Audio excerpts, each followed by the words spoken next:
said, I mean, we knew the route. We'd been there the year before, so we decided to do Dhaulagiri second, thinking if we're acclimatized, we can just, you know, zip up, hoping that the weather's good and the conditions are good.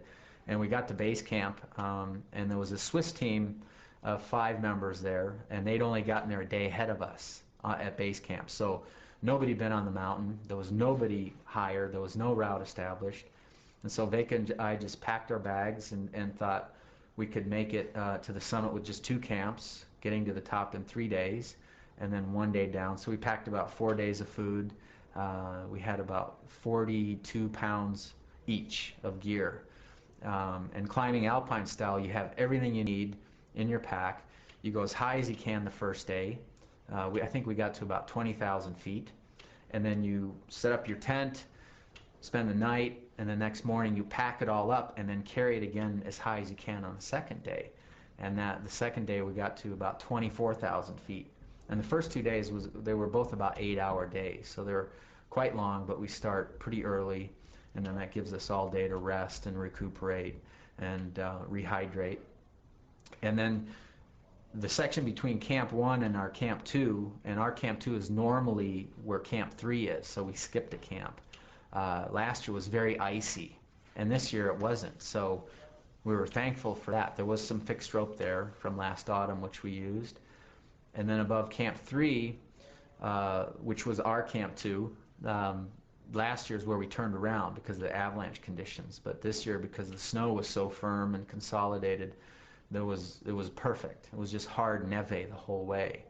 So from our high camp then, you climb up a sharp ridge, literally about 45-degree ridge, right out the tent door for the first hour or two, and we started at 2 in the morning.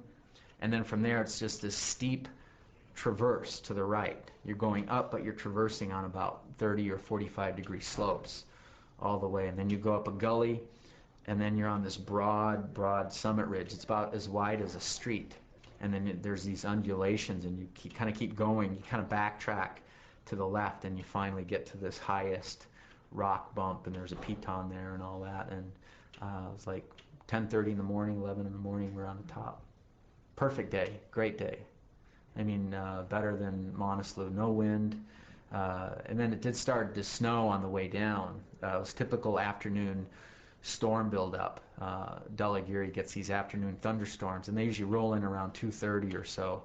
But this one started about noon, and as we went down off the summit, about a half an hour later, we're kind of in the thick of it, and it was snowing, and it was blowing, and it was white out. But I'd put wands in from our high camp, and that's kind of what got us off. You know, we're just able to follow the wands down and follow the rocks that we'd memorized the route on the way up.